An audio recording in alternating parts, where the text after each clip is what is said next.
The following program is brought to you by PodcastOne Sportsnet. This episode of the Steve Austin Show is sponsored in part by DDP Yoga. Working hundreds of matches over the years, ain't no surprise that my body's taking its share of bumps and bruises, and then some. My buddy Diamond Dallas Page knows all about the wear and tear the ring takes on your body, and his DDP Yoga fitness system was specifically designed to burn fat, reduce pain, and heal from injuries. Dallas is so positive that you'll absolutely love the DDPY program and using the DDPY app that he's doing something he ain't never done before. He's going to give you 7 days free to try it out. That's a week to try the program, explore the app, and own your life, and it's completely free. Now listen up, folks. DDP Yoga can work for all ages, weights, and fitness levels. It's a kick-ass cardio workout that will dramatically increase your flexibility and strengthen your core like never before, all with minimal joint impact. Just for listeners of the Steve Austin Show, you can save 20% off an annual membership for the DDP Yoga Now app off any DVD pack. Just go to ddpyoga.com/Austin to get started.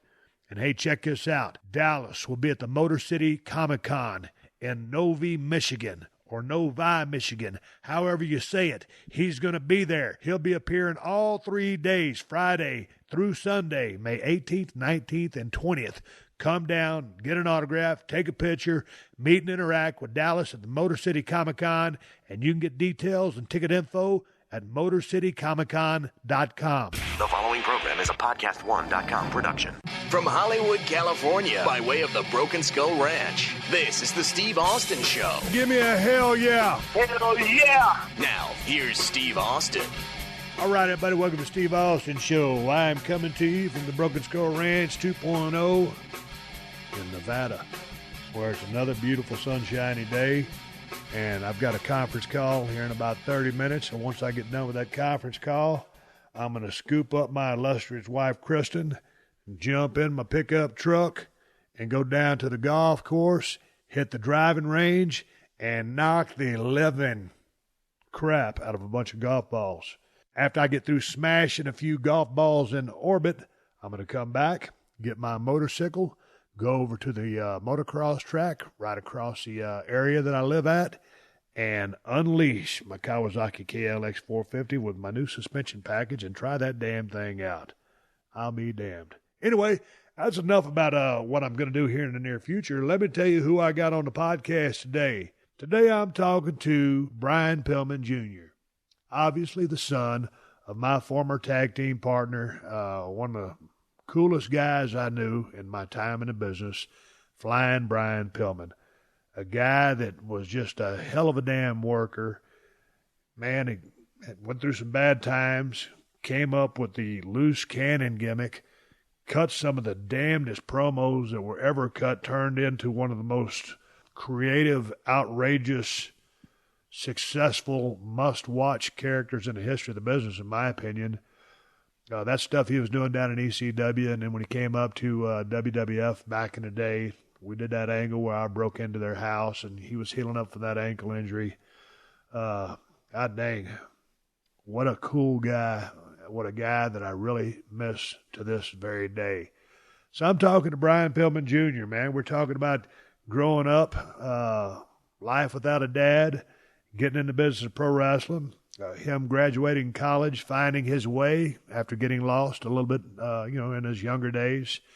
And the dude had a rough upbringing. Very, very impressive kid, very well-spoken, very intelligent, much like his father. Man, his dad was a smart guy, and Brian Pillman Jr. is a very smart young individual himself, an old soul in a young body. He's been around the horn a few times. And, man, we were just at WrestleCon together, and we didn't get a chance to meet. But one of these days, I'm sure we will cross paths. Until then, as you'll hear, he's working through some knee injuries, and he's about to get turned loose and get back in the squared circle. He attended Lance Storm's Wrestling Academy, the Storm Academy up there in Calgary. You can get no better training than that. There's some good schools out there, but Lance is certainly one of the ones at the top. And it was just good catching up with this guy. I still have never met Brian in person. We've been connecting with each other on phone calls for the last couple of years. Saw him here on the Skype video as we were Skyping from me here in Nevada, him at his location. And it was just good to talk with this guy. Man, he's never at a loss for words. well-spoken and good head on his shoulders and a real smart cat. So I think you're going to enjoy the conversation with myself and him. And we'll have him back on the show in 6 or 7 months and see how he's progressing in the business and what he's learning, what he's putting together out there as he goes out there and goes through the paces. When you do something in the ring with another guy, you're doing something to elicit a response. Based on that response, you proceed accordingly, and that is the psychology of a match. A lot of things have changed from back in the business, from when I was just starting out to now, where maybe matches are just laid out and you're hoping people follow along accordingly. But back in the day, we call that shit on the fly. So it's a much different business, but we'll see how Brian puts it all together once he returns from his knee injury. But, hey, man, enough of me flapping my gums. I want to finish this podcast. I've just got finished talking with Brian Pillman Jr. I think you're going to enjoy this conversation. I'm going to go get on my motorcycle here in a little bit and put my helmet and my goggles on and my gloves and my boots and ride the living hell out of my KLX 450 out there in this public land. But before we get to my conversation with Brian Pillman Jr., I got to tell you guys, did you know that 65% of men start to lose their hair by the time they're 35? It happens so fast you barely have time to notice. Well, listen up. It's 2018 and things are changing. Thanks to science, baldness can be optional. And Hims is here to help you figure it all out. Hims is a wellness brand for the modern man. A one-stop shop for hair loss, skin care, and sexual wellness, making men's personal care trusted, easy, and affordable. Hims offers FDA-approved medical-grade products, personalized recommendations, plus convenient, confidential online consultations with a licensed doctor. There are no pharmacy lines, no waiting room. The products are shipped directly to your door, and Hims passes big savings along to you, offering prescription and generic for just a fraction of the price. Sound treatment and prevention backed by medicine and science. Look better, feel better, do better with Hims. For listeners of the Steve Austin Show, get a trial month of everything you need to keep your hair for just $5 while supplies last. Now, this would cost you hundreds of dollars if you went to a doctor's office or a pharmacy, so what are you waiting for? Save some damn money and save your damn hair. Just go to 4hims.com/unleash for all the details. That's FORHIMS.com/unleash and stomp a mud hole in the hair loss and walk it dry. One more time. That's 4hims.com/unleash to get yourself a trial month for just $5. What's it like for you watching games of your son coaching? Agonizing. It's a family affair on Attack Each Day, the Harbaugh's podcast. I didn't know there was actual work here. Recent guests include Rich Eisen, John Harbaugh, Judge Judy, and John Madden. I thought one of the greatest jobs in coaching in the NFL was Jim's first year with the 49ers. Exclusively on Podcast One Sportsnet. Get episodes every Tuesday on Podcast One and Apple Podcasts. Great time to be a Wolverine. This is the Steve Austin Show. Hey, man, I'm rolling sound right now. I'm talking to Brian Pillman Jr., son of one of my best friends in the business, pro wrestling, Flying Brian. And, dude, I got the video scope going here as Randy Macho Man Savage would go. We're Skyping. I'm over here in Nevada. Brian, where are you coming from over there? You in Kentucky or I'm out Ohio? here in, so I always, when people ask me where I'm from, I tell them Cincinnati, but I'm actually out here in northern Kentucky, so 8 to 10 minutes from downtown Cincinnati. You cross the bridge, and there you are, a nice little suburb action. A lot of people over there kind of got a little bit of an accent. You speak pretty clean, a lot like your dad, whereas a lot of people in that area get a kind of an accent like me. How'd you come up with that? A little bit of a draw. I guess it's just a little bit of going to school and meeting different people and going to college and just having a different take on things, I guess. But it is a pretty suburban area. Once you get further down south, about an hour or two down into Kentucky, that's when things start to get a little bit more rural, for sure. God dang, man, we were just over in New Orleans together at the same time. I know you were kind of, meeting some people, doing some things. And did you wrestle any? I know you're coming off a little bit of an injury, and you and I have been talking actually for how many years now? Probably going on 2 years now that I've been in contact with you, at least as far as wrestling is concerned. But shoot, I met you when I was 4 years old, I'm sure, at the Memorial Show. So yeah, I was injured. So I did have a booking though. I was supposed to wrestle in New Orleans for Joey Janela's Spring Break 2. Something I was very excited about, but in the midst of my preparation, going to the ring and throwing some new moves together, it actually came about when we were just doing a 6-man tag match, not even doing anything high risk. I'm putting boots in the corner on a guy, and I hyperextend my knee. So that kind of threw a wrench in my plans at New Orleans. However, I will give a million thanks to Joey. He still let me be a part of the show. I was on my crutches during that week, so I came in, got to beat somebody up with my crutches during one of the matches. So it was pretty fun. I'll have to thank him for that.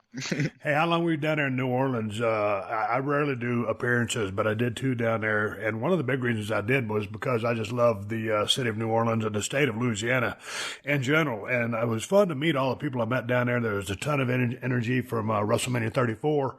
And I didn't go to, the event or anything like that, but I had a good time down there. How was it like for you? Were you busy as hell? Were you getting a lot of attention? You're kind of, you're brought up in this, and we're going to get to that later, but how was your weekend? How was your people's reception to you? Oh man, it was wild. I definitely didn't expect so much recognition just right off the bat. So I was down there from Thursday to WrestleMania. We went to the show and everything, and I got this brace on, kind of like the one you would wear to the ring, like just the simple kind of keep everything in place. Had it on my left leg, so I had to wear shorts the whole weekend. Obviously, it was super hot, super warm weather. Loved Louisiana, beautiful weather. Really humid though, and people just kind of recognize me, I guess, with the hair. The mullet is really recognizable in 2018. So they're like, oh, that's Pillman's kid. And so, a lot of people came up to me, especially on Bourbon Street. It was one of the, I just hopped right as soon as I got out of my Uber. Some guy was like, hey, man, you want to take a picture? So it was definitely a strange experience feeling like a celebrity in a small little bowl, so to speak, of population in New Orleans. Everybody's there for wrestling. Everybody loves wrestling. So it was such an energetic time, and it was very polarizing to the state I'm in with my injury too, right? So it was like, wow, it's so exciting, all this energy, and it's like, oh my gosh, I'm going to be out for 6 months. Like, I hate my life at the same time. So I was just like, yeah, trying to have a good time, but in a weird way, I feel like if I wasn't injured, I would have had too much fun, right? I might have gotten in trouble. Just so it was a good little way to keep me grounded, so to speak, for that week. But yeah, I sold some shirts. WrestleCon was a lot of fun because a lot of my dad's old friends, just like you, were there, just meeting people, and it's everybody that loves the wrestling business and wants to give back to it. And I think that was a cool experience, meeting all those legends and stuff. They told me your line was like surrounding the building 3 times, and that you needed like the CIA to go visit you. And I was like, you know what? I'm not trying to get in touch with the FBI over this. So I just wobbled around and met everybody I could. But I was there for 2 days. I think you came on the 3rd day, so it might not have even been the day I was there. Or were you there for 2 days? Yeah, man, I came in on Friday, and I worked Saturday and Sunday, and then I left out on Monday. Hey, how has it been for you? I know you've been in the business a little bit now. We can go back to your training over at the Storm Academy with Lad Storm, one of the best in the business and just an outstanding guy. How are you dealing with all the, attention or, adulation or whatever you want to call it? Because I'll never forget, dude, when I broke into the business in Dallas, Texas at the world-famous Sportatorium. I was in line. I was going to go listen to Chris Adams give a seminar about professional wrestling, and he would talk me into joining up on the school. And, I would get my start and become, this is 1989, and I just finished playing college football at North Texas State University. And I was standing in line, and this was after the television taping on a Saturday morning. So all the fans started coming out, and all of us people that wanted to go to wrestling school were in line to go in this one door. And people were coming out. There were some of the boys coming out. The Samoan SWAT team came by. And then, dude, people come up to me and had long blonde hair. I just got finished playing football. I was in really good shape. And they said, hey, man, let me get your autograph. And I said, man, I'm not even in business yet. I said, I'm trying to get here to learn how to get in it. And they would say, man, I don't care. You're going to make it. Just give me your autograph. So I felt because I didn't even have your background. I wasn't second generation. I hadn't even gone to wrestling school. And I had these people asking for my autograph. And it's like, I didn't want to be a dick and say no. So there I am scratching my name, Steve Williams, on these little pieces of paper. And I felt like I felt weird. So how has this all been to you? I know you're not a spring chicken now. You've been around for a little bit. But how has that been for you? Yeah, it definitely was overwhelming to start. But that attention is basically the reason why I decided to give it a shot. I was receiving that before I even stepped in a ring or learned anything. I was receiving attention from people. Oh, when are you going to start wrestling? You're awesome. You got a great look. Stuff like that. So I learned how to deal with it early on, and I realized that not a lot of people start with this type of spyglass on them, this type of attention on them. So I realized that it was something unique to me, and I need to handle it in a unique way that people that don't have that don't understand, because I haven't put in, the 10 years of matches that a lot of these guys that are finally getting over have. So I have to show them double the respect. And in the locker room, I try to be my most humblest self.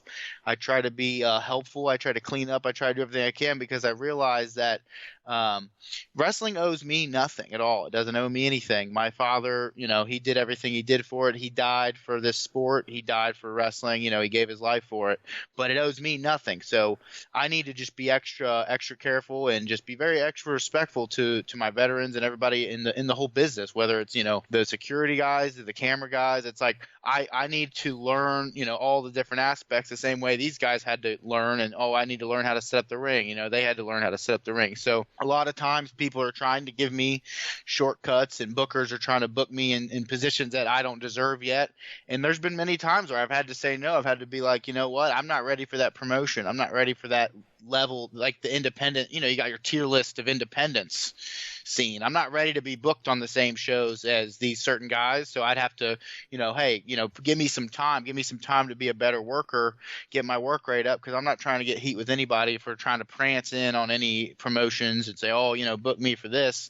I understand that there is draw factor. There is, I can tell you that people are going to buy tickets to come see me. I mean, I'm not bullshitting you when I tell you that, but I'm going to also pay my dues and do it on my schedule and tell you guys, like, this is how I need to be built. Let's build a story around this. Let's not just throw me in main event, you know what I mean, with no build up. Like, let me lose a lot of matches. Let me generate, some people behind me, get the people behind me. So, too many times. And that's when, you got your promotions out there where it's just a random mark that threw together a federation over the weekend. And then you got the guys that have actually put 15, 20 years in the business, whether they were a wrestler or a referee. And, you can tell by the way they book you. And that's just, you immediately know which avenues are more better for the long run. But it's a fine line that you have to navigate. I mean, because, with anybody, and especially yourself, I mean, opportunities are going to be presented to you. And, it's up to you to say, hey, man, yeah, I can handle that. Or, in a high profile angle where you need to carry a lot of the weight or a lot of the work. Well, you might not be ready for that. So, yeah, there's a fine line, but that's a part of, the business. It's like, I'll never forget when I went to World Championship Wrestling after I'd been working about a year and a half in USWA, and I come in, long blonde hair, medium physique, pretty good in the ring, but obviously at a year and a half, still green. Oh, yeah. And they were going to drop the World Television title on me, and I was going to beat one of my favorites of all time, beautiful Bobby Eaton. So we went out there, we had the match. I beat Bobby and became the World Television Champion. And I've told people this, I tell those people this story all the time. At that point in my career, I was pretty decent as far as a mechanic. I didn't have a real gimmick. My psychology was limited. And at the end of the day, I couldn't lace Bobby Eaton's boots. But we went out there, and, that's one of those things where you don't go, hey, Dusty, or hey, Flair, whoever it was. I believe Dusty was booking. I'm not going to go to Dusty and say, I don't deserve the World Television title. You've got to take that opportunity, because that's part of the steps in your career that things get thrown at you. I think you see a lot of people in today's, WWE is the biggest thing going, and that's where you always wanted to be back in the day when you were coming up. But you see some of these younger cats get these heavy duty pushes, and you think, well, that dude's or that gal's not really ready for that yet. But it goes with the territory, and it's sink or swim. You got to be a student of the game, and you really got to live, eat, breathe, and shit the business to try to take it in at the best level possible. On another note, I'm sitting here on your Twitter account, and on Twitter, you are at Flying Brian Jr., and on Instagram, you're Flying Brian 41. Yes, sir. And on your Twitter account, it says, the only son of the loose cannon, flying Brian Pillman. Follow me on my journey to finish what my father started. Dude, talk to me about that, because as we started talking a couple of years ago, I'll never forget, I'd heard you started, like I said, I remember you being pushed around by your mother in a stroller back down there when we were in Orlando, Florida, filming the television tapings for WCW. And shoot, at that one tribute show, man, that was so many years ago. You and I both don't remember that. Yeah. So I know that since I've started talking to you, I remember I had a weightlifting belt, and it said flying on the back of it. And a guy named Steve Cardillo, whoever it was, used to make those belts for all the boys. They're really nice belts. And I don't know how I got that belt. I don't know if me and Brian were traveling together or whatever, and I just happened to have his weightlifting belt, but I had that thing in my closet down at my ranch in South Texas for many years. And then when I kind of started seeing you pop up, I said, man, let me get in touch with this dude, because if there's anybody that needs this belt or should have it, it should be his son, you. So anyway, we started kind of a dialogue, back in, and I know as of since, dude, you've graduated from college. Oh, yeah. And you have a degree in what? In information systems. So like business databases for for instance, I worked for a company that dealt with car dealership databases. So stuff like that, But what pushed you to go with the computers? If going back to when I was studying I originally went to college for business, but I played lacrosse in college, and really my main goal was to try and play lacrosse. I really enjoyed the sport, and I wasn't too focused on the academics. I figured, get your gen eds out of the way, get a couple years out of the way. But once I started to realize that the lacrosse wasn't going to pan out, it was more of a finesse sport than what I was accustomed to. I was a football player that went and started playing lacrosse. I was hitting everybody. And of course, the referees in Kentucky were not keen to it at the time because it was a new sport. So I would just bulldoze everybody. And then I get into college and they're throwing flags on me. And I'm like, all right. So I started to look inwards at, my education, like what am I really going to be able to do, in the world, like if I have to go to school and learn. So I was like, I really love technology. I love how, megabytes, gigabytes, whatever. I've always known that stuff. So when it came time to take those classes in college, they were really easy. They came real easy for me. Learning how to build a website, learning how to manage social media as well as like online stores. We learned how to build an online store. All these skills super applicable to the independent wrestling business today. Just super helpful. I never took any graphic design. If I could go back, I wish I would have taken more graphic design, but I wasn't planning on being a wrestler. I wanted to have a nice backup plan. Everybody was telling me, go to college. So that was the narrative in growing up in high school, was to go to college and you'll succeed. Yay. All your problems are solved. But little did I realize I'd be saddled with, $35,000 in debt. And sure, I made a good $45K a year right out of the bat out of college, but that wasn't enough. I felt like I basically felt like I succeeded at being average. You know what I mean? I felt like I succeeded at just doing what everybody told me to do. And it was actually one of my last few weeks of school was when you called me on the phone, and I was about to walk into class. And I was like, you know what? I think I could be 20 minutes late for Stone Cold Steve Austin. So I think I was like 5 minutes till class. We were on the phone for like a half an hour. So I was a little late for class, but I realized that, these signs kept popping up. And another thing was the belt, like you said, the flying belt, that was a sign to me, like, hey, kind of inviting me into the wrestling world. Like, this is what like, it's like your first championship belt, it says flying on it. It's not really a championship, but it's like, oh, you got like a little memoir of, so to speak, of things to come. And that's when I finally woke up and I was like, look, I've got enough saved up from this big boy job. I'm living with my friends. I'll take all the money I saved up, move to Canada for 3 months and learn how to wrestle. And that's pretty much how that came about. So how old are you right now? 24, and I'll be 25 in September, which would be about when I'd be returning to the ring. So it's kind of a shame. I only got to wrestle for 6 months, and then 6 months I'm injured, but I think I got a lot of matches in that time, and I think I learned a lot, especially from Lance. So when you started making rounds, and I know you and I talked, but was Lance Storm first and foremost going to be the guy that you were going to go to? Growing up, I'd heard of, I think it's Roger Ruffin. I had heard of Cody Hawk. I'd heard of Les Thatcher, but I wanted to know what was the new age thing. Like, what were people going to today to become set up with a foundation for the best. And doing all my research, and Lance popped up, and I thought, what are the odds that it's in Calgary where my dad trained? I go up there, and it's just like a warm welcome and stuff. So that's when I kind of was like, there's no better time. Lance set me up with somebody to stay with. You pay your rent to the private renters, and you stay with them for 3 months. And it was honestly the best like textbook experience for learning how to wrestle. Like, he's just very repetitive. He drills it into you. He doesn't let you make mistakes over and over. Just like going to school, it was just like having a college professor, somebody that like lived and breathed the business, had more than a cup of coffee, compared to these other trainers around the general area, So, but Canada was different, Did you watch wrestling when you were a kid? Because, your dad passed when you were what? 4 years old. 4 years old. And so then all that time growing up, from being a teenager, 10 teenager years, high school, did you watch the business of pro wrestling and you knew who your father was? You knew he had made an indelible mark.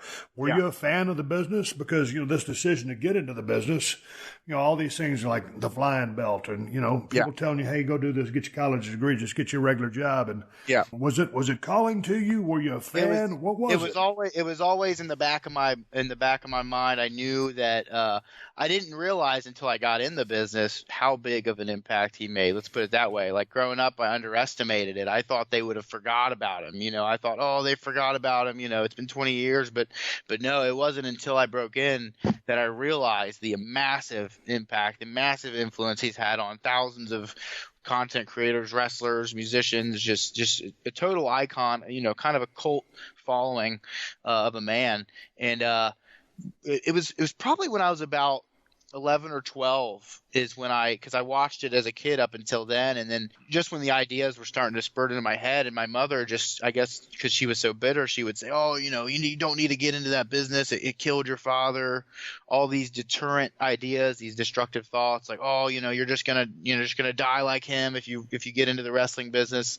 And that, on top of just my friends in general being, we played football and stuff. Not many of them were trying to push me towards that either. They were like, go to school and stuff. So it was very much wrestling, kind of has that stigma about it, not just from my mother, but from people in general. Oh, you're gonna get on steroids and all this, but people didn't realize. They didn't realize how it's evolved, how it's changed, how people are in today's world, and how the industry is much safer in that case. So I finally realized by meeting people like Lance, going to indies, meeting people like Shad Gaspard, that they went and wrestled. They didn't die.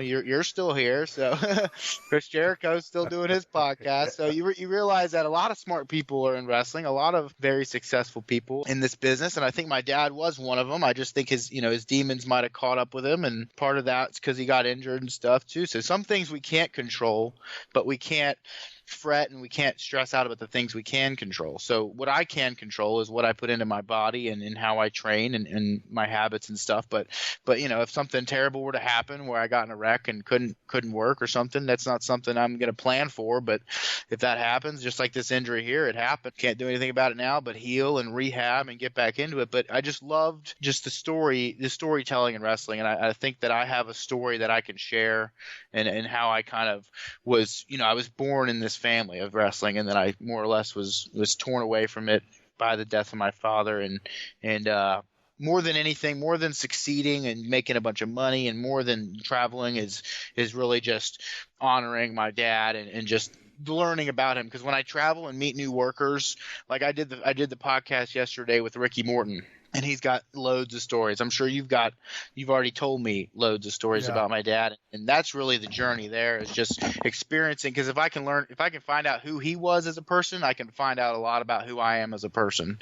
And I think at the end of the day, that's what we should be striving for in our lives, is to learn who we are.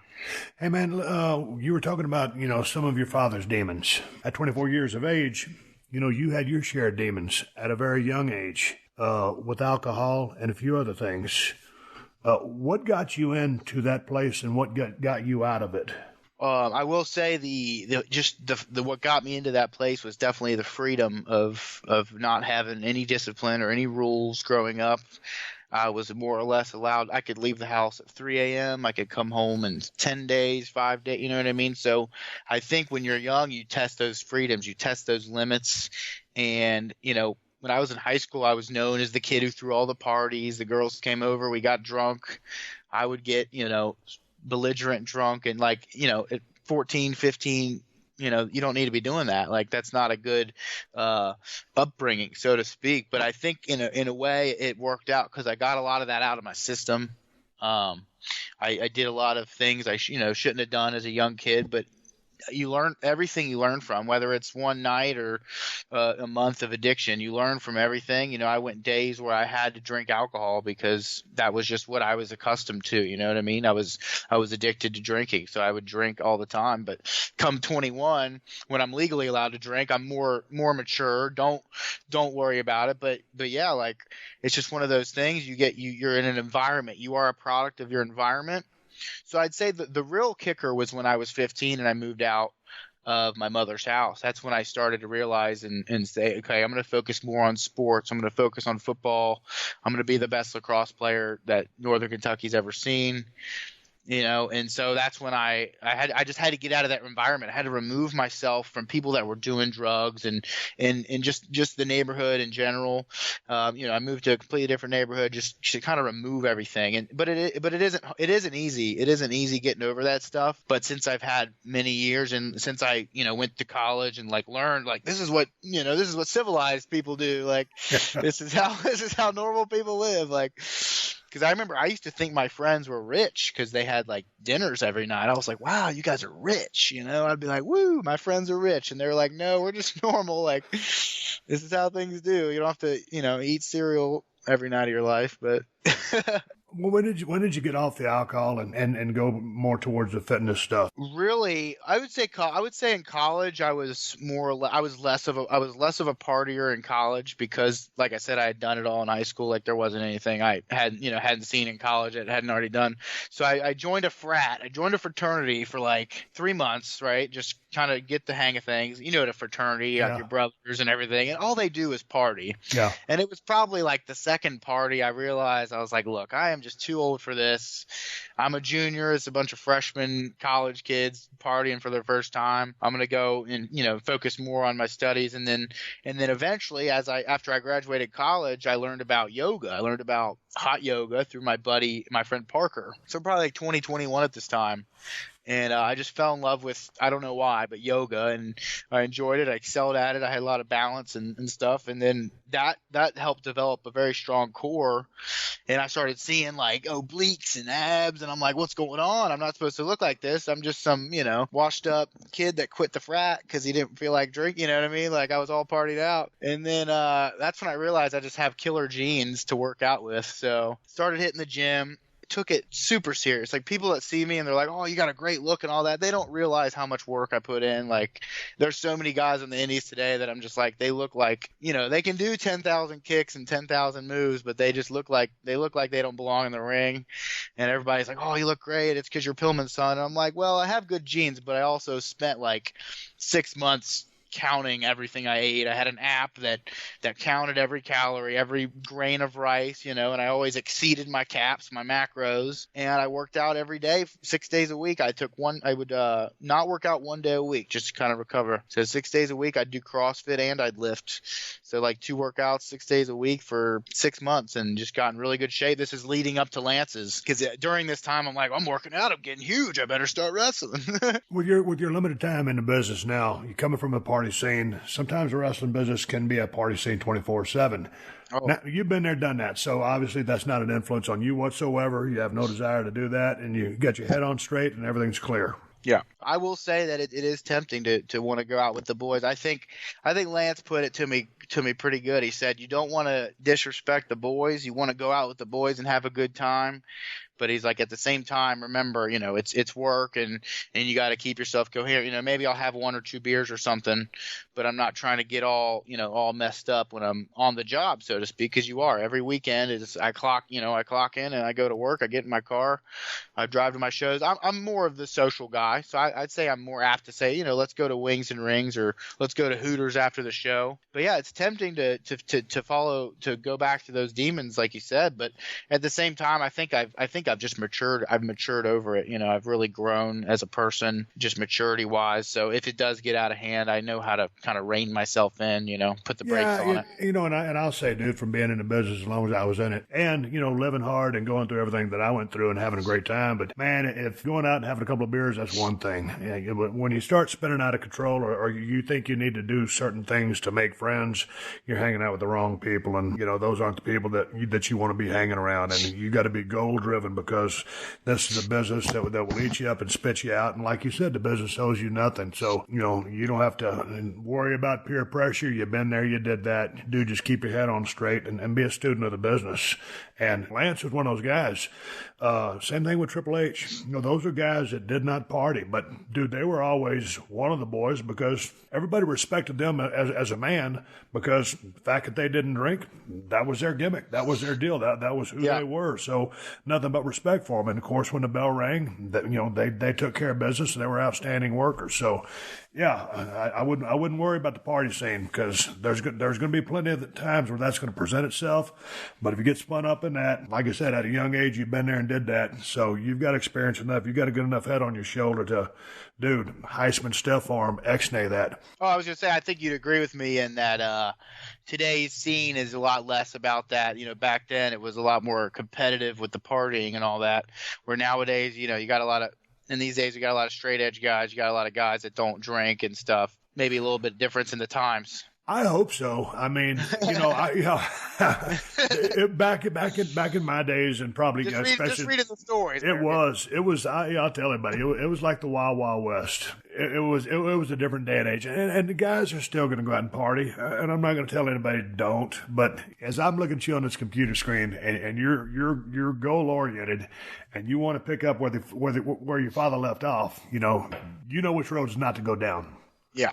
Oh, yeah. All right, let's take a quick pause for the cause and give big ups to TrueCar. Here's some useful car tips you might not be aware of. Putting your floor mat under your tires in the winter can help your car get out of the snow. Removing excess weight from your car will improve gas mileage. Keeping a Dixie cup of water in your car to put your cigarettes in is a better option than throwing them out the window. Are you ready for one more tip you might not know about? TrueCar also helps people get used cars. That's right. TrueCar ain't just for buying new cars. With their certified dealer network and nationwide inventory of nearly 1 million used cars, you'll enjoy real pricing on actual inventory and a simpler buying experience, whether you buy new or used. And with TrueCar, users can see what others paid, so they know if they're getting a good deal before buying. They're also more likely to enjoy a faster buying experience by connecting with TrueCar certified dealers. When you're ready to buy a new or used car, check out TrueCar and enjoy a more confident car buying experience. Some features not available in all states. You're also going to need car insurance for that new vehicle. Go to geico.com and in 15 minutes you could be saving 15% or more on car insurance. That's right. Save hundreds of dollars on car insurance at geico.com. Extra money in your pocket? It may just be the most rewarding thing you do today.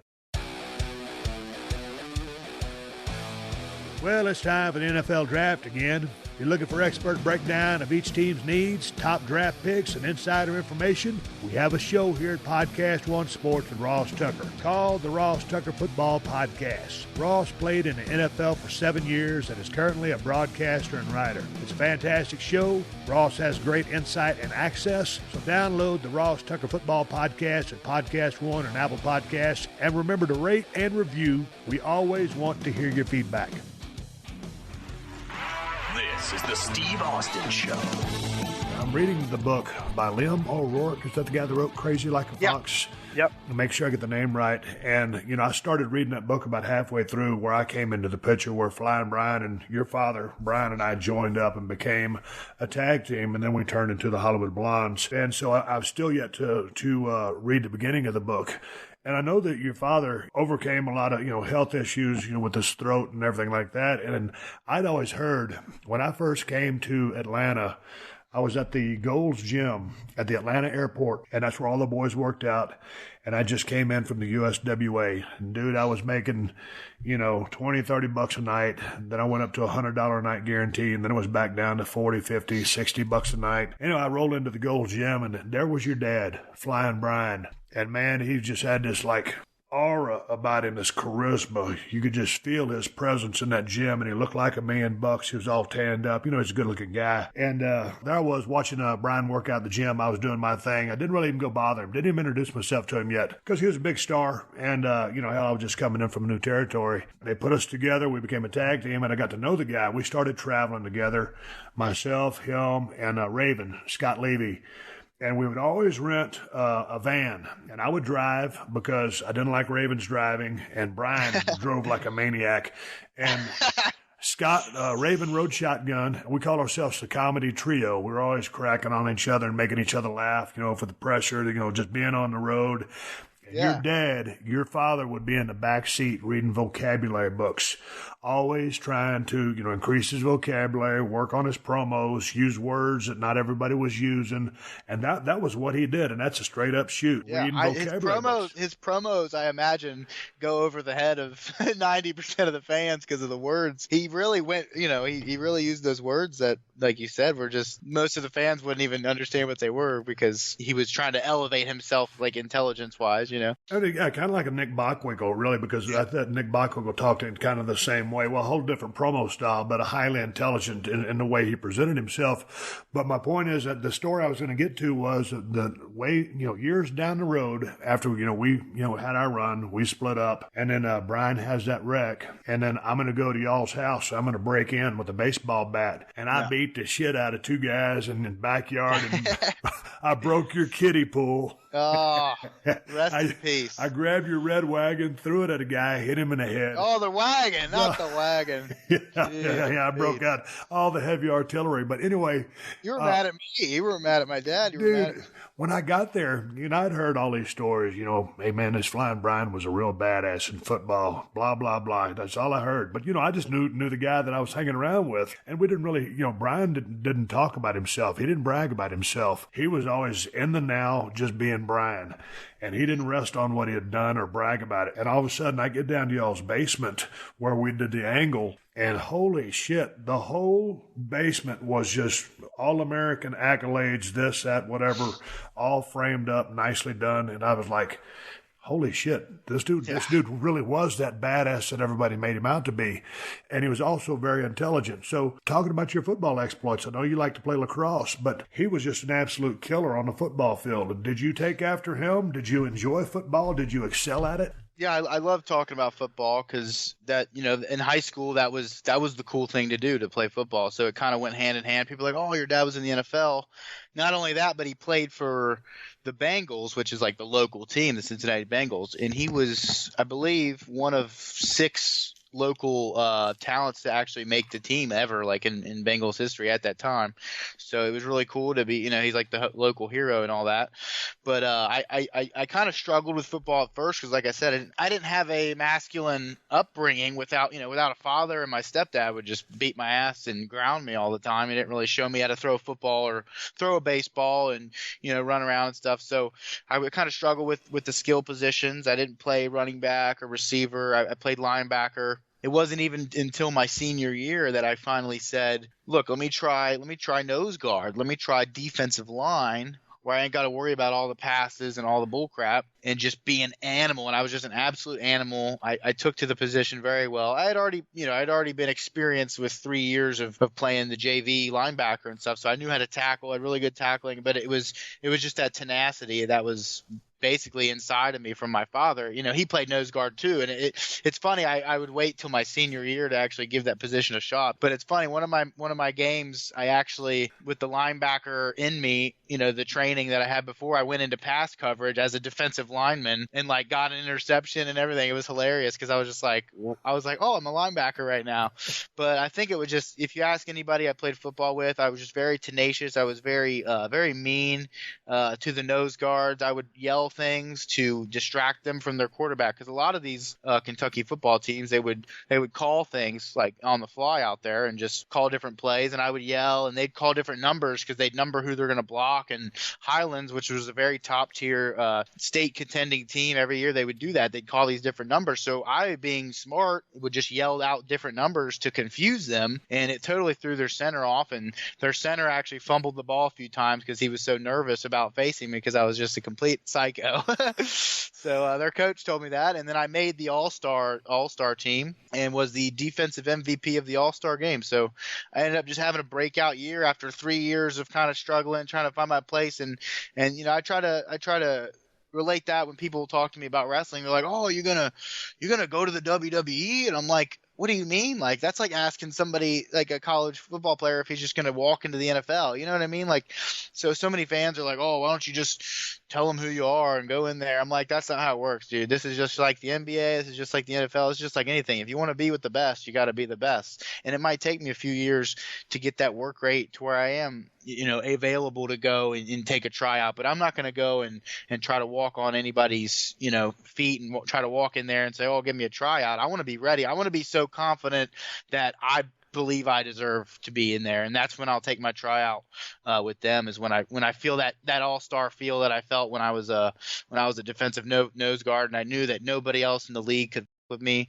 I knew that I was top of the line, and until I feel that confidence in wrestling, I'm gonna keep working, keep learning, and keep plugging in, baby. That's the mindset you need. Did you get any offers to play at any level in college? Yeah, so the local colleges like Division 3 and 2 were definitely interested in bringing me in. I had about 6 colleges visit me. They come to your school and they bring you an office, and they usually bring you in with like 2 of the other top guys on the team. So we would go in, me and a receiver and another defensive player would go into the room together and meet with the college rep and stuff. But I just ended up falling in love with lacrosse, and I wanted to walk on at a local D3 school and play some lacrosse. And I had some buddies that were going to that school too, so it all worked out. And I ultimately, like I said earlier, just left because I needed to focus more on school and that. Hey, man, probably a great decision. When you talked about, maybe not, I don't know how you phrased it a while ago, not really a masculine upbringing because you didn't have a father figure around. With no disrespect to your stepfather. Dude, if your dad would have been around, he was the most macho, cool guy. And I've told you this before on phone calls. Yeah. He was a guy's guy. He was highly intelligent. He was out there, but he was a good dude. He was trustworthy. He was a hell raiser, but he was solid. And I absolutely loved the guy, and everybody did as well. So, man, I wish he would have been around to raise you up and to be there for you, obviously. But I'll tell you what, man, I'll never forget that night in Minnesota. I guess it was the night he passed or the night before because we had the pay-per-view the next day. And I'd seen him kind of wobbling, around backstage, with his suitcase. And then that's the day we found out the next day at that pay-per-view. And I was like, I didn't believe it. And I've told you this before. And I didn't believe it because, Brian was too smart. He was too strong. He just, that was never going to happen to him. And then all of a sudden he was gone. I'll never forget we went out there on the stage. I believe they told that bell 12 times or whatever it was. And that's when I got emotional. And it was like, dude, he's gone, and it really shook me up. And he was one of my best friends that I had in the business. I had so much fun, hanging out with that guy and just visiting with him. And it was funny because me and Brian I'll never forget, we were in Dothan, Alabama, and I was fixing to get a singles push with Harley Race, and as my manager and as a United States champion, and it was going to happen in Dothan, Alabama. And your dad comes up to me and he goes, "Hey, kid."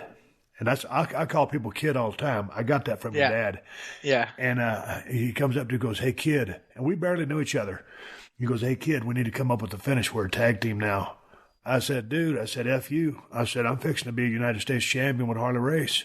He goes, "No, it's been changed. Go talk to Dusty."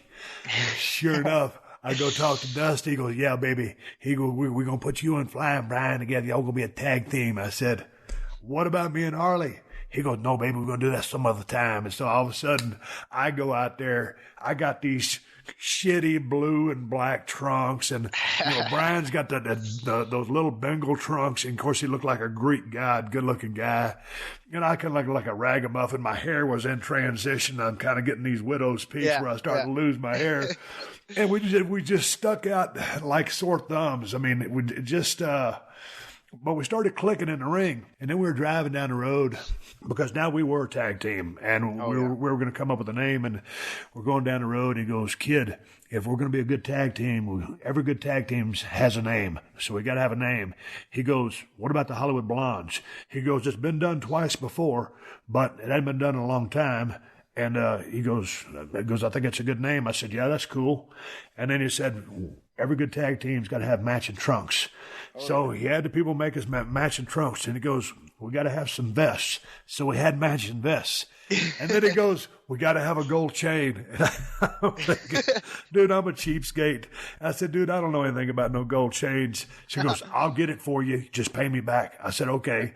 So he goes and picks out the gold chain for me. I still got it in my safe today. Big gaudy ass chain. That's and awesome. they were cool back in the day, but your father was so instrumental, and we really gelled as a tag team. And a lot of people call us one of the best tag teams of that era. I think had we been together for another 6 to 12 months, then we would have really been outstanding. That development. Yeah, we were only really just scratching the surface with where we were compared to what's going on today. And even then, back in the early 90s, but he was so much fun to be around.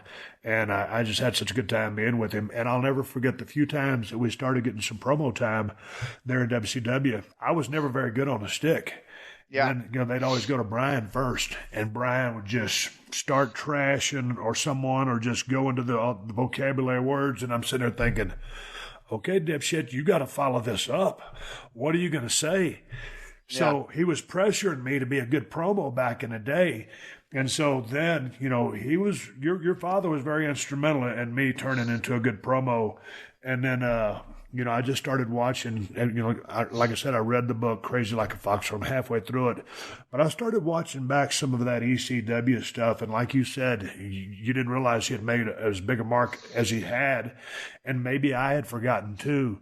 But dude, when he came up with that loose cannon thing, that was totally off the charts. And we were still keeping in touch. I think I'd gone to WWF, and even when he was doing it, it was so convincing, and it was such a shoot. I know it was a work, but I didn't want to ask him, Yeah. "Hey, dude, are you shooting or you working?" Because that's how he played it.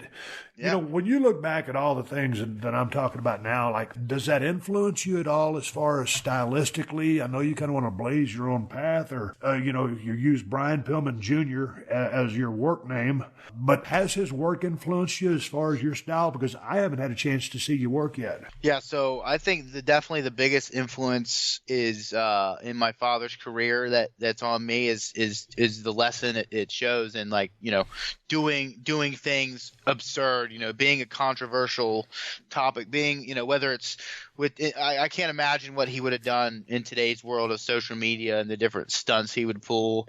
And it's just that constantly keeping the buzz and keeping people talking about you. I don't think it's so much physically, like in the ring specifically, things I'm looking for. I'm looking for, how he kept people in his hands, how he worked the crowd, and how he really was a master of that crowd and the different, the energy of that. So I think the biggest thing I can take from him is doing things that have never been done before. Really just and also being intelligent and very studious as well. I've heard many recounts of him being very studious in the wrestling business, always watching his tape and always look like you said, he knew that the Hollywood Blondes had been done twice before because he had done his research. So many guys today are not doing their research. Like, you got to know who's doing what moves, what gimmicks have been done, and what can be recycled, and just an overall thorough understanding of the business. And people come up to me, they're like, "Oh, are you going to do the loose cannon? Are you going to be just like your dad?" And I tell them, if I was truly to be just like my dad, I would look for the most optimal, approach and character for the situation at hand, because that's what he did. He was pushed to that role by his injury, so he survived on necessity. That character was born out of necessity. It wasn't because he just wanted to be crazy. Oh, I'm just crazy for no reason. No, like, he was truly hurting inside. He was truly depressed. He was truly feeling pain, and he wanted to express that pain, because I know that because I'm injured right now, and I understand what it feels like to not be able to get in that ring. And maybe I took it for granted just having all those matches early on, because now I'm dying to be back in that ring. I can imagine how my dad felt not being able to do all the high flying stuff he wanted to do with his ankle. So that character was natural and so true, because it was forced upon him to become that controversial character. So I think if I take anything away, any inspirations from his career, it's to always find a way and always be a topic of discussion, for sure. I'll never forget when my parents got divorced. We were living in Austin, Texas, and then my mother moved me and my other two brothers down to Victoria, Texas, and where my stepfather came into the picture. I think I was probably 3 years old, at the oldest 4, but I don't remember him. I met him one time in Austin, Texas, when we were working the Irwin Center. He came to one of the shows, but I didn't really know the guy. When your dad passed at 4 years of age, do you have any memories of him at all? Do you remember him from being a kid? Yeah, I get asked this question a lot, and I really don't remember him as a kid. I will say I have faint memories of the bolts that were screwed in his leg. He had some when he tore up his ankle real bad. This had to be very close to around his death, because when you're 4 years old, your memories start forming. That's when your memory starts forming. I do remember just seeing pieces of metal lodged in his leg and just like blood dripping from it. And probably from that same scene, I can remember his voice. His voice is very distinct. That's something that kind of resonates with you. But probably most of the reason I don't remember him as much as I should is just because he was on the road so much as well. As just from me getting in the business and learning, like, wow, I'm always never home. So yeah. I can imagine he was way more busy than I am. And the very few times I did see him as a kid, it was probably, just a small little interaction, or maybe he watched us for, a few hours and then he was back on the road. So I'm sure I would have more memories, but he was always on the go, always giving it his all, giving it his fullest. So what were your thoughts when you read the book, Crazy Like a Fox? And you got to learn maybe you heard stories, but what did you think when you saw this in print? Yeah, the book was awesome. It felt like I was reading about not only his career, but also just who he was as a person. And I was also reading about who I am as myself. I remember just reading certain chapters of the wild stunts he would get into. And I was like, oh, I would literally have done that like in high school or something. Like, he just reminds me of me as like an immature little me, like, except he's a grown man doing all this and stuff. But it also speaks to the times, because you guys were just wild out there. When you guys ribbed each other, you went full, you went all the way with it. And my Aunt Linda always says, and she's reading the book and stuff too, and she's like, man, if your daddy lived today and did half of these things, he'd be in jail because of all the the funny antics in there. But it's also really cool to hear the details of his career. Like you said, how you guys formed was a little bit construed, you didn't want to join, but you really did want to join, but the book made it think that you didn't want to do the tag team. But just little things about that. Also reading about the different Calgary, the wrestling scene in Stampede and all that was really cool, because I was up there for a while. I got to meet some of those people that are in the book and all that. So it was really cool to connect all those dots. And I think wrestling books are a great way to look back at the history and just kind of reminisce on what they used to get away with and the things they used to do. But yeah, definitely somebody worth writing a book over, for sure. Like, that needs to go in the book, because that's an amazing, because they just keep piling on the different stories. And I had one guy tell me, he said, man, I got some crazy stories about your dad. And I was like, oh, okay, tell him. And he's like, no, I can't tell you. They're that bad. I was like, oh, okay. And for the record, in reading that book, I told you the story. Like, in the book, there's a case where the author says, 2 times I tried to use my leverage to prevent the tag team from happening. That's totally not true. The book is outstanding, but with regards to the tag team, In Dothan, Alabama, once Brian came up to me and said, "Hey, kid, we need to come up with a finish," and I went and talked to Dusty, from that moment on, we were a tag team, and I never used any power play techniques. I had zero stroke. I had no leverage. I wasn't anybody. So that's where the book aired. Just as far as my part of the story goes. Once they said we're the Blondes, once they said we were going to be a tag team, we were the tag team. Other than that, everything that pertained to me through the rest of the book was accurate. And of course, all of his exploits leading up to that, I take for, what they are in the book. And I'd heard of all the legendary Brian Pillman stories as well. But I wanted to clear that up just because, I wasn't a power stroke guy. That was one of my concerns was this book actually accurate? Because so many people that write wrestling books, at least when I talked to Lance, he was like, yeah, a lot of them are good, but they're kind of worked up a little bit. They're kind of exaggerated. So it was interesting to have a third party, a journalist from Europe, write this book about my dad. Great kid. Wonderful props to him, because everybody I've spoken to have said the book is pretty accurate. So, I'm questioning myself while I'm reading it. I'm like, is this even accurate? Like, this is crazy. And then it turns out like everything in there is pretty accurate. It got voted like one of the best books ever on Wrestling Observer. They did like a little vote on books. I guess it's one of the top books in wrestling. Go back to your time at the Storm Academy. You said you were there for 3 months. When I started, I was in Dallas at the Chris Adams camp for about 5 months. But this was 5 months, but it was only 1 day a week. And that only lasted for about maybe 2 hours at a session, and there were 25 of us in one ring. So although 5 months sounds like an appreciable amount of time to kind of get some basics, limited time in the ring, we first started learning to bump, learn how to fall down, take a bump, and a little bit of chain wrestling. Didn't get smartened up at all. And I was a real slow learner. Dude, it took me a while to go through the repetitions to become, halfway decent at it. I was a natural athlete from my football background and my discus throwing days, but I didn't gravitate towards the business, with ease. It took me some work. How was it for you? I mean, just being a second generation guy, being a natural athlete, kind of watching it. Did some of this come easy to you? Yeah, I think similar to what you were saying about you is like, things like jumping and things like running the spots and jumping to the top turnbuckle, springboard, easy. Like a lot of these things came really easy to me. Throwing a drop kick, easy. Things like that were easy. But I think it's the mental aspect of wrestling. Being able to tell a story, having everything, because sometimes a spot will come off flat and you just don't know why, and then you tweak it one way and it's perfect. And I think that experience of, not having watched as much wrestling as we talked about earlier, kind of puzzled me at first. And so I think the biggest hurdles with the 3-month camp, and this was every day. This was Monday through Friday. 3 months, and we were there for 5 hours, and we had 20 people in the class.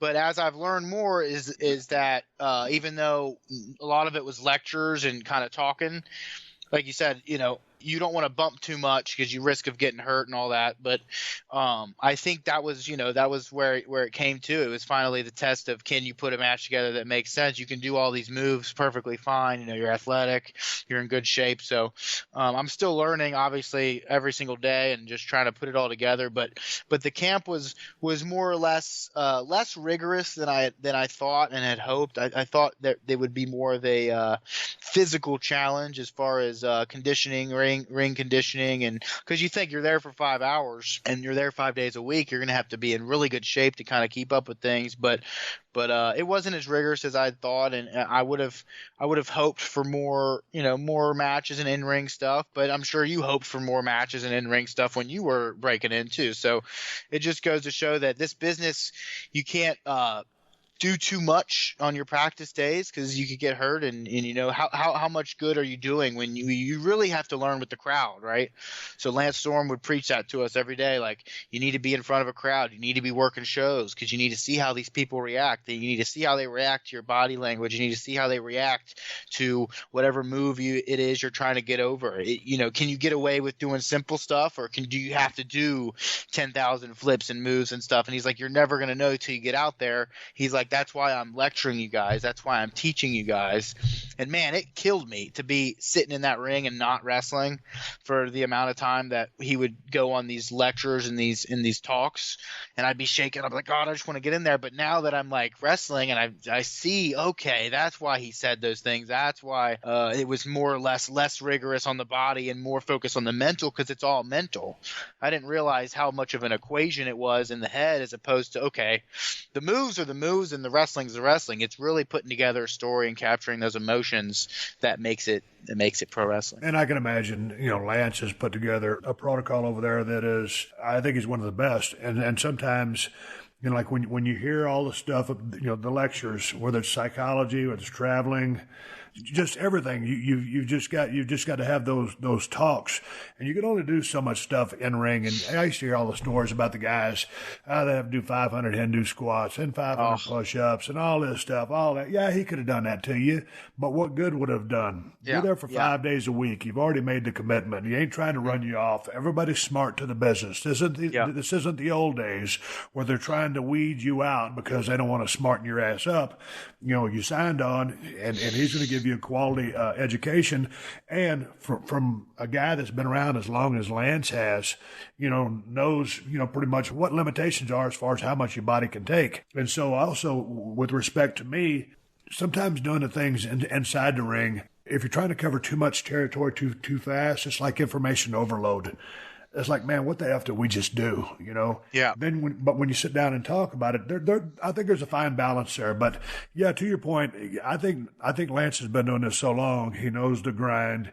He knows that your body can only take so much, your brain can only take so much. So I think he's paced it out accordingly. Yeah.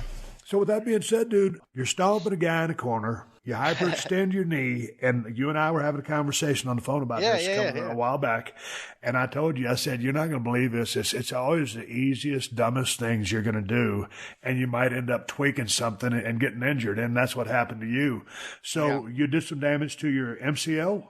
PCL and meniscus. So a root tear in the meniscus, and the PCL, he said, is it's one of those things where there's no point in fixing it with surgery. He said it's a big enough muscle and it's partially attached still that it should scar back on.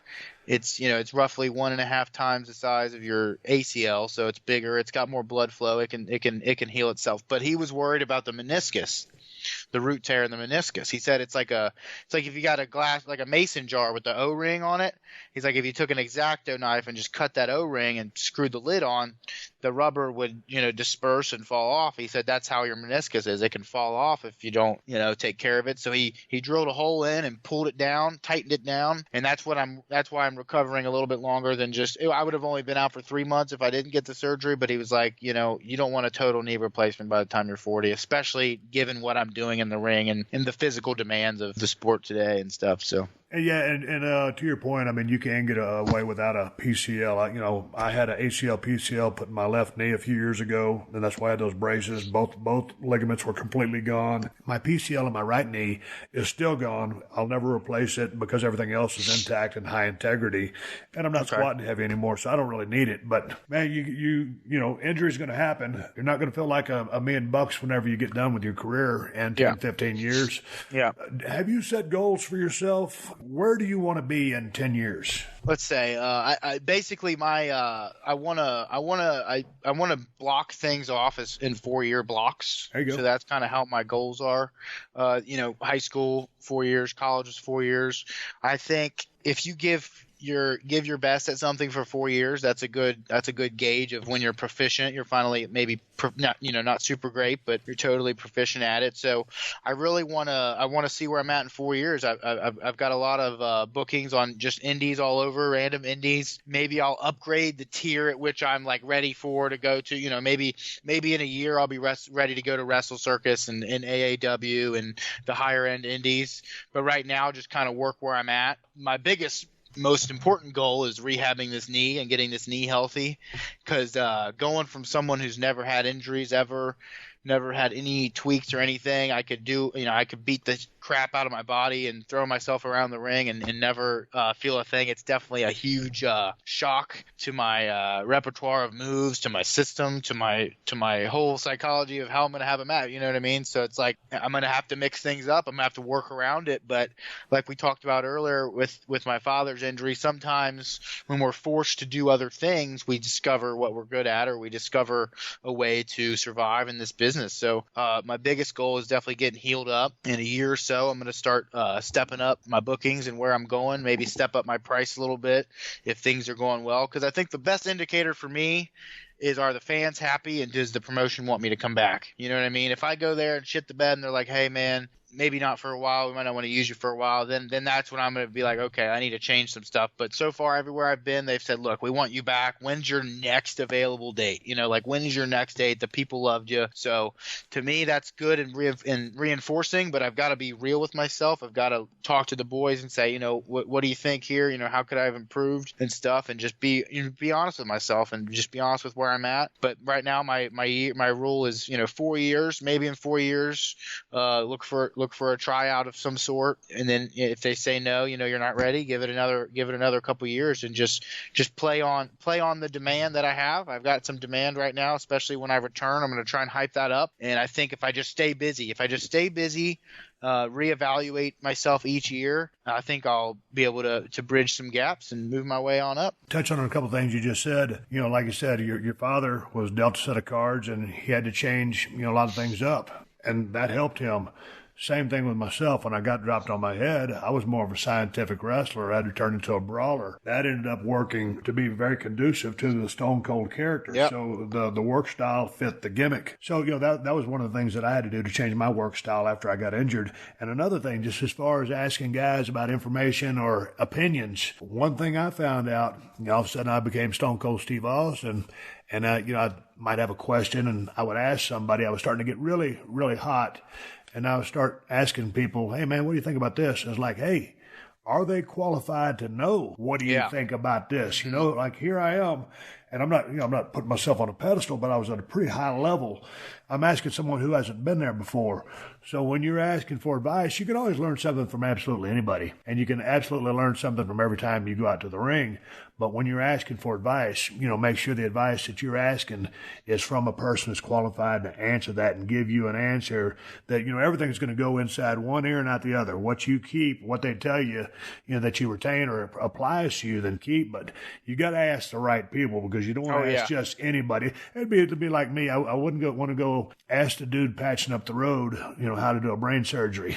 Yeah. And the indies are a mixed bag. You know, one night I'm on a show with Honky Tonk Man and Rob Conway, you know, people that have, you know, had their fair share in this business. And then one day I'm on a show with the grizzled 20-year-old vet that I don't even know who he is, but he gets offended if I don't, you know, shake his hand. So it's like, you never know who you're dealing with. I try to treat everybody with the highest respect ever. But like you said, I know who to talk to. I know who to ask. And I try to keep my filter pretty high with that. You know, so many people in my ear at every show trying to tell me that they either, oh, you should have done this or this, that, and the other, or they're either blowing smoke up my ass, or, oh, you're great, you know, you're just like your dad and stuff. And it's like, you got to have a lot to filter out. There's a lot of dialogue, a lot of noise that's coming in. But I'm blessed. I'm blessed to be in the situation I'm in. The fact that I can approach these stars, so to speak, that have made it, and they can kind of give me, just being on this podcast with you is a huge blessing. So I appreciate everything you're telling me about. Say, let's 4 years goes by. You take that assessment of yourself. You think, okay, I'm still working indies, or I'm working high-level indies, or, you know, is this what I want to do for another 4 years? Is it going to be better if I go back to using my college background? Do you think you'll be able to make an assessment? I mean, I guess the bottom line of my question is, do you have a backup plan? Because I did not. I was going to be a pro wrestler. I got off the freight dock, got off the forklift, got away from manual labor, and applied myself to the business. I was starving my ass off. It was a wild, wild west. Had a lot of bureaucratic red tape and BS and politics to work through. Finally caught some breaks, turned in, you know, to a pretty good run. Do you have a backup plan?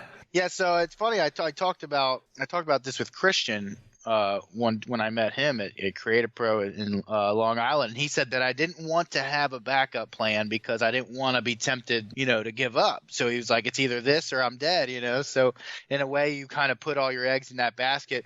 I would say, besides having that degree and a possible job after this, maybe get into real estate or something, on the side, just as a little extra income. I've seen some wrestlers do that, but I definitely would say I took every egg I had and I threw it in the basket. And when I went up to Lance's, I was like, look, this is it. I'm committed 100%. The fans want me to be a part of the business.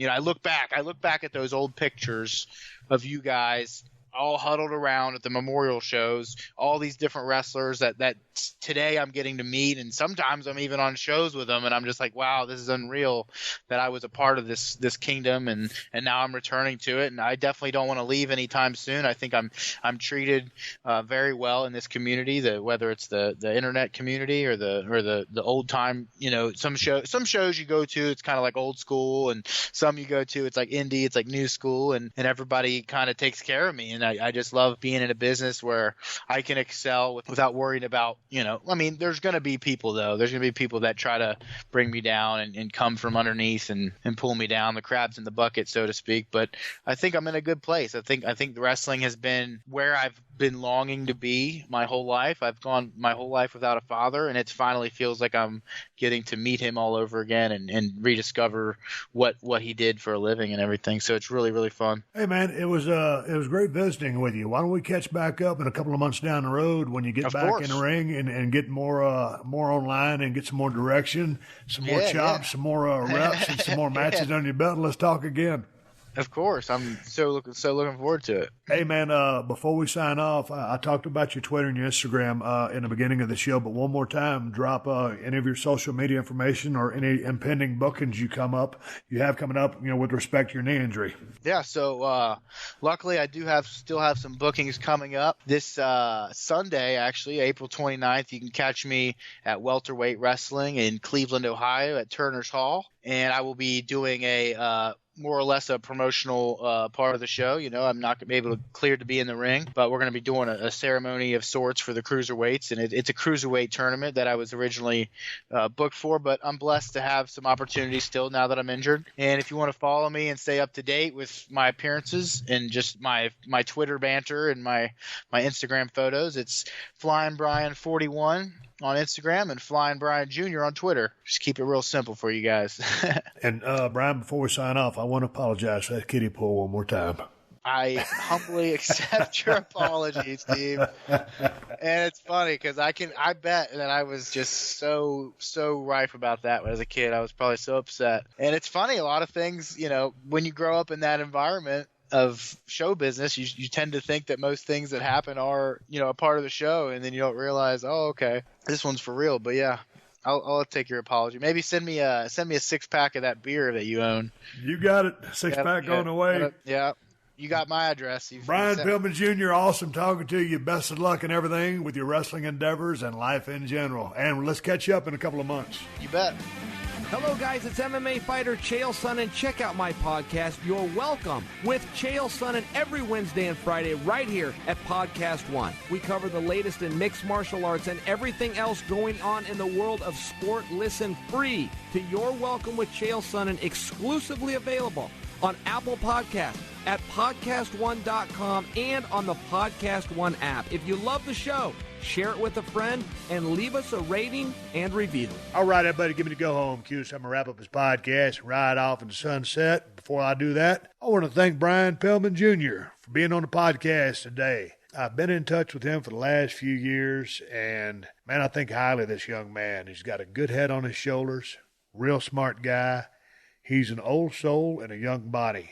He's been around the block a few times, had a rough life coming up, and he's in a good place. He's doing his damnedest to learn the business of professional wrestling. He's paying his dues.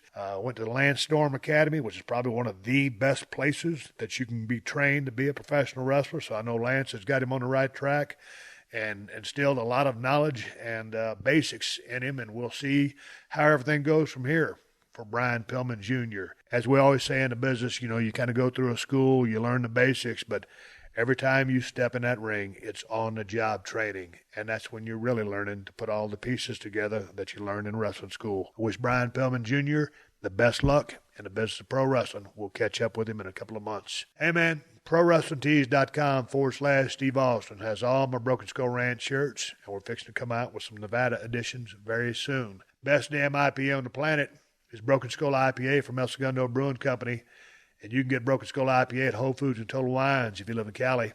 If you don't live in Cali, check out InsideTheCellar.com and see if they ship to your state. If you're looking to get a badass pocket knife, I got a couple for you. Cold Steel Broken Skull Knife, Cold Steel Working Man's Knife. You can get them at my new Amazon store. Amazon has the best price on both knives. Just go to Amazon.com/shop/Steve Austin. And I want to say thank you to all the fine sponsors of the Steve Austin Show. That's how I'm able to do this podcast for you twice a week for free. You can find all my sponsors at PodcastOne.com.